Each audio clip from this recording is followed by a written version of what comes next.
Hey y'all, so check this out, man. Let's talk about the press conference. Errol Spence versus Danny Garcia. That Andrew Garcia took over. That man took over the whole fucking press conference with us. He funny as fuck. You know what I'm saying? I like Andrew Garcia. You know what I'm saying? Can you imagine if this shit wasn't through some app called Zoom or whatever they doing or whatever to host a press conference and shit? Like, can you imagine if this shit was in person? Angel would be talking some hella fire shit, man. Angel is a motherfucker. People do not give a fuck about. Most people don't give a fuck about him, but I kind of like him just because the shit he talk a lot of shit. But overall, man, I fuck with the press conference, man. It still is a good anytime. You got my favorite fighter fighting another top fighter. I'm gonna like the press conference no matter what. So it was a couple of key things that I took from the press conference. One of them was where Errol Spence was like, man, I forgot the question, but Errol Spence was like, man, I'm just a fighting motherfucker, man. I told y'all that boy, he about to, you gonna hear a lot of shit. You gonna be like, damn, Errol Spence, like, you know what I'm saying? Errol Spence don't give a fuck. You finna hear a lot of that type of shit. Like, he don't really give a fuck no more. But that was one of the things I took from the press con. I'm like, man, that boy about to turn up on niggas in a minute. What else? Where Danny Garcia was talking about how he never got fighter of the year, never got pound for pound, you know, all this different type of shit that then he just basically feel like he was always like overlooked and shit like that, and that's a chip that he got on his shoulder, and he feel like, okay, cause this is what all this shit is about. Errol Spence coming through this bitch, getting all the motherfucking attention, all the fame, all the writers talking about him, and Danny been doing this shit for a long time, and niggas jump on the Errol Spence, you know, writers and shit jump on Errol Spence like he just this Superman ass nigga, and they don't like that shit. Danny Garcia and Andrew Garcia doesn't like that shit. Hold on. But yeah, like I was saying, y'all, I got a phone call. Hold on, I had to pause the video. But look, like I said, that's what all this shit is about. Is Danny Garcia feel like he's been overlooked and shit like that. Errol Spence came along, got all this clout, doing all this shit, and getting all this love. And he feel like, man, what the fuck? Nigga, I been doing this shit. Y'all ain't never try to give me no award. Fuck y'all. And that's how him and Angel feel. You know, Angel Garcia got a lot of shit in his head going on about the politics, cheating them and shit like that and all that type of shit. But thing about that is it's a couple fights. Lamont Peterson and Herrera are the fights that he actually could have lost. So he could have had 2 more L's on that motherfucker. So either way, the nigga supposed to have 2 L's.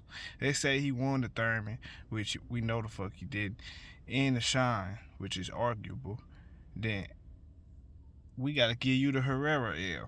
Well, we gotta give you the Lamont Peterson L. One of them bitches, nigga, you two losses. Put it like that, period. No matter what, how you cut that shit. You either got 2 gifts or you got cheated 2 times. Either way.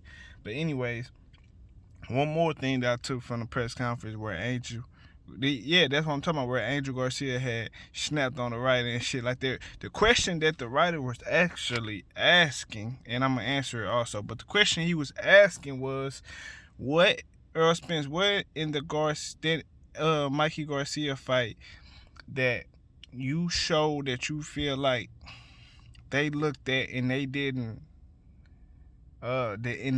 see or appreciate that you done, as in Angel Garcia and Danny Garcia. See, because Danny Garcia always say he didn't do anything special in the Mikey fight, or I seen holes in the Mikey fight, and that's where he first started saying he seen holes. So with Angel Garcia saying that, oh, we didn't see anything, that was a lie. You know what I'm saying? That shit was a lie. That was the fight. That fight in the Shine fight was the fights that he seen that he felt like he actually had a chance. Because before that, he didn't want no smoke with Errol Spence. So that was the question. So the answer to that question is, because I can tell y'all that too, they didn't see the judge distance that Errol Spence was able to keep doing throughout the whole fight. They wasn't able to see the IQ and how he was able to control the ring. They didn't see the different type of jabs, the pawn of the jab. They didn't see the subtle moves, which was really Errol Spence's defense. They didn't see how Errol Spence's feet was always in position. They didn't pay attention to how Errol Spence broke Mikey Garcia down. It's just a lot of shit. But Danny Garcia say like what all he seen was a bigger man fighting a smaller man. That's the only thing he see in his head. So when Andrew saying that we didn't take anything from the Mikey fight and shit like that, that was easy money and all that shit, okay, cool, but that was a lie because I heard Danny saying this shit all the time. It was just a bigger man fighting a smaller man. He got skills and this and this and that, but he was just fighting a man way too big. But fuck all that, it was more than that. He couldn't get on the inside at all. He didn't see a lot of shit that's gonna be able, but he gonna see it December 5th though. All that type of shit that Errol Spence doing plus more will be applied in the Danny Garcia fight December 5th. So I'm glad he didn't see the shit. So now he finna get just smacked with shit from every which way direction because cause all he seen was the bigger man fighting the smaller man. So, you know, he about to get exposed. I mean, not exposed because there's blueprints out there on Danny Garcia already, but he about to get reinstated. They say that. You know what I'm saying? He about to get showed again. Why? He ain't the best, and Errol Spence is the best. So that's all I got, man. That's my turning shit off. That's my reaction to the press conference, man. I'm out, y'all. Peace. Support the channel.